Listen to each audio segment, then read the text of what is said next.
Everyone thinks owning a hotel means printing money in your sleep. Keys get handed out, beds get filled, invoices get paid before checkout. Now the counterweight. A hotel operator running 680 properties nationwide collapsed in June 2009, under $7.6 billion in debt, against just $7.1 billion in assets. Every dollar of equity in that deal was wiped to zero. This is the real ledger behind that dream. Nobody starts with a 5-star resort. The realistic entry point is a 120-room, limited-service hotel flying a national flag. According to HVS's 2025 U.S. Hotel Development Cost Survey, the median build cost at that tier sits near $167,000 per key. Scale that across 120 keys, and the number is $20,040,000, and that's before you've collected a single night's rent. Start with the ground itself. Land typically eats 9% to 14% of the total budget, meaning $2.2 to $2.8 million disappears before a shovel touches dirt. In a competitive urban market, land premiums alone can tack on another $50,000 to $200,000 per key beyond the base figure. Construction is the biggest single cost after that, and soft costs pile up right behind it. Design, engineering, permitting, builder's risk coverage, and legal fees, easily 6 figures before the doors ever open. Furniture, fixtures, and equipment, everything from mattresses to the HVAC system to the lobby seating, usually runs 8% to 15% of total project cost.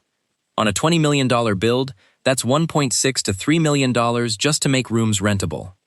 Then add operating supplies, the linens and dishware, and cleaning inventory required before the first reservation, plus a contingency line, because in this industry, construction budgets almost never survive contact with permitting unchanged. Here's the cost that gets left out of every pitch deck: the franchise's property improvement plan. Take an older property and try to rebrand it under a current flag, and the franchisor charges for far more than the application. Terrapin Construction Group documented an actual 132-key conversion, priced at $58,000 per key, for a full interior renovation, a figure that jumped to $61,500 per key, once a mandatory sprinkler upgrade entered the permitting process. That's an $8.1 million bill, triggered because a 28-year-old plumbing riser no longer met code. Add the initial franchise fee, typically $30,000 to $100,000, and total entry cost on a modest 120-room hotel sits between $22 million and $28 million. And no guest has walked through the door yet. With the building standing, the bleeding starts monthly, whether rooms sell or sit empty. Property taxes come first, calculated against full appraised value, not against actual performance, and they never pause for a slow season. Insurance is next, and it no longer behaves like a stable, predictable cost. Hotel Management and CoStar reported in 2025 that most hospitality operators saw premiums rise 5 to 15% over the prior 12 to 18 months, while properties in coastal or catastrophe-exposed regions saw jumps of 25% to 50%, with some insurers exiting the hospitality sector entirely. Franchise fees keep flowing regardless of whether the brand did anything that month to justify them. HVS's franchise fee guide places royalty fees at 4% to 6% of room revenue, marketing and reservation charges at another 1% to 5%, and loyalty program fees at roughly 1.7% more. Together, HVS calculates total franchise-related costs, averaging 10.8% of room revenue across a 10-year window. On a hotel earning $4.5 million a year in room revenue, that's close to $486,000 sent to the brand annually, year after year, with no end date. Distribution takes another bite. Every booking through Booking.com or Expedia carries a commission, and current industry figures place Booking.com between 10% and 25%, averaging around 15%, while Expedia runs 18% to 22%, and can climb past 25% once preferred placement programs kick in. If a third of a hotel's bookings come through OTAs, that channel alone can consume $150,000 to $250,000 a year on a property this size. Payroll is next, and a hotel, unlike almost any other business, never really shuts its doors.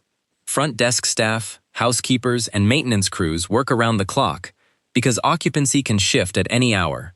whether 3 rooms sell that night or 90.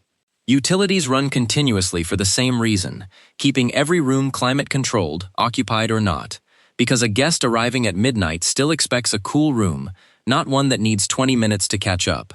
A capital reserve for replacing carpets, mattresses, and roofing typically claims 3% to 5% of total revenue every year, spent or unspent, because the franchise agreement requires the property to hold brand standard whenever an inspector arrives. Bring in a third-party management company instead of self-operating, and add a base management fee, commonly 2% to 4% of total revenue, stacked on everything already listed. Tally the full stack: franchise fees, insurance, taxes, distribution, payroll, utilities, capital reserves, and management fees, and a modestly sized branded hotel routinely burns through $3.2 to $3.6 million a year before earning its first dollar of profit. Now the revenue side, grounded in real market conditions instead of a projection built to sell the deal. CoStar's mid-2026 numbers put national average daily rate between $165 and $174, with occupancy running 62% to 69% depending on the month. Run 120 rooms across 365 nights, and you get 43,800 available room nights annually.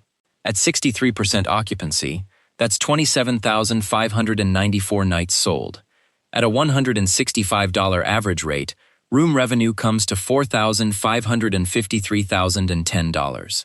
Subtract the $3.2 to $3.6 million operating cost stack, and net operating income lands somewhere between $950,000 and $1.35 million, before debt service even enters the picture.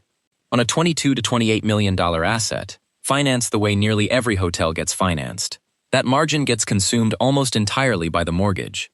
What actually survives, the real net margin after debt, typically lands in the low single digits. That's not a rounding error. That's the entire business, laid bare. The single fastest way to destroy a hotel's margin is a sudden credit freeze, and this industry has already lived through it. Through 2007, hotel values climbed on cheap, aggressive financing, with lenders competing to underwrite deals that assumed rate and occupancy would rise indefinitely. When credit markets seized in 2008, occupancy and rate collapsed together, a scenario most underwriting models rarely stress test, since they typically model the two as independent variables, instead of a single system capable of failing at once. One major operator's RevPAR fell 23.2% in a single year, according to bankruptcy filings later reported by NBC News. A hotel doesn't need to lose half its rooms to go under. It just needs RevPAR to drop by a quarter, while the debt payment stays fixed. And 2025 already produced the first non-recessionary full-year RevPAR decline ever recorded in the U.S. hotel industry, according to STR, proof that this risk doesn't wait for an actual recession to bite. In June 2007, the Lightstone Group, a real estate investor with no prior hotel operating history, purchased extended stay from the Blackstone Group for roughly $8 billion, funding the deal with about $7.4 billion in debt against a business bringing in around $1 billion in annual revenue. That structure bet everything on the boom never ending. It ended almost immediately. As the 2008 recession gutted business travel, the exact customer segment extended stay leaned on most, since its guests stay an average of 18 to 20 nights, compared to 2 or 3 at a typical hotel. Occupancy and rate both cracked at once. A court-appointed examiner spent months investigating the wreckage and found that a significant share of property-level expenses had been misclassified during due diligence, meaning the buyer never actually understood the full weight of what it had taken on. By the close of 2008, the company carried $7.6 billion in liabilities against $7.1 billion in assets, technically insolvent before the recession had even finished doing its damage. On June 15, 2009, Extended Stay filed Chapter 11, one of the largest commercial real estate bankruptcies in U.S. history at that time, spanning 680 hotels and roughly 10,000 jobs hanging on the outcome. When the company finally emerged in October 2010, sold to a Centerbridge, Paulson, and Blackstone consortium for $3.925 billion, the original equity holders received nothing, not a partial payout, nothing. This was never one manager mishandling a single front desk. Every property stayed open through the entire bankruptcy. Guests kept checking in. Housekeeping kept turning over rooms. This was a capital structure engineered for a world that had already stopped existing, and this same basic pattern has repeated across nearly every downturn since. There's a cost that never appears on a projected income statement, yet it quietly erodes real transactions every single day. OTA commissions stacked on top of payment processing. Take a $200 a night room booked through an OTA charging 18% commission. That's $36 gone before the guest even arrives. Add roughly 3% for payment processing and chargeback exposure, another $6. On the booking report, that room looks fully sold. In reality, the hotel just cleared $158 to cover housekeeping, utilities, franchise fees, debt service, and staff wages, on a transaction that appeared far more profitable than it actually was. That cost is insurance, layered with litigation exposure, both compounding at the same time. Beyond the 25% to 50% premium spikes already hitting coastal and catastrophe-exposed properties, general liability costs are climbing on a completely separate track, driven by what the insurance industry now calls nuclear verdicts. The Sohi Group, a hospitality insurance brokerage, tracked 135 nuclear verdicts against companies in 2024 alone, a 52% year-over-year jump, totaling $31.3 billion in jury awards. A hotel doesn't need a hurricane to lose everything. One premises liability lawsuit, one unsympathetic jury in the wrong courtroom can erase a small hotel's entire equity position in a single afternoon. Scale changes what breaks a hotel and what saves it. Larger portfolios unlock cheaper procurement, stronger leverage on reservation fee negotiations, better layered insurance terms, and a weak quarter at one property gets absorbed by stronger ones elsewhere. That's the pitch every acquisition deck opens with. But scale also means every brand-mandated capital refresh lands on every property at once. The guest room technology upgrades rolled into 2024 and 2025. Prototype standards alone added $1,800 to $3,200 per key, according to Terrapin Construction Group. Spread a single technology mandate across a 40-property portfolio, and even at the low end, that's $8.6 million, due on the brand's schedule, not the owner's cash flow calendar.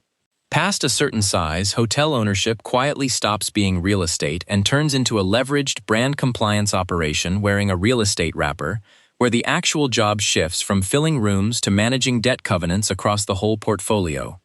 Bureau of Labor Statistics data shows roughly 20.4% of new businesses fail within their first year, and nearly half fail within 5. Hospitality operators, hotels included, sit toward the harder end of that curve, because the business pairs heavy fixed debt with a perishable product. A room left unsold tonight generates zero revenue, permanently, with no discount tomorrow ever able to recover that loss. The real cause of failure is almost never poor service, a rude front desk, or a tired lobby. It's almost always structural. Too much leverage at purchase, too little cash reserved for a rough quarter, and franchise obligations that stay fixed no matter what revenue does, because the royalty fee comes due whether the hotel sits full or half empty. The operators who survive share 5 specific habits, and none of them are about hospitality talent. They hold 6 to 12 months of full operating expenses in reserve, not just enough to cover the mortgage. They underwrite every purchase against a downside RevPAR scenario from the start, not the seller's trailing 12-month figure. They negotiate franchise agreements with fee caps and PIP cost ceilings written into the contract before signing, never after. They deliberately spread bookings across multiple channels so no single OTA ever controls more than a third of total revenue. And they plan for the next PIP cycle and the next insurance renewal a full year in advance, instead of treating either as a surprise the day the notice lands. Standing in the lobby, a hotel still looks like the easy dream. Rooms that fill themselves, guests who pay up front. But behind that lobby sits a $22 million capital structure, a franchise fee claiming 10.8% of revenue no matter what, and a debt payment that doesn't care what last quarter's weather did. Extended stay proved that 680 properties and $1 billion a year in revenue still can't outrun a broken capital structure. Owning a hotel chain was never really a hospitality business. It's a leverage business wearing a lobby as a costume.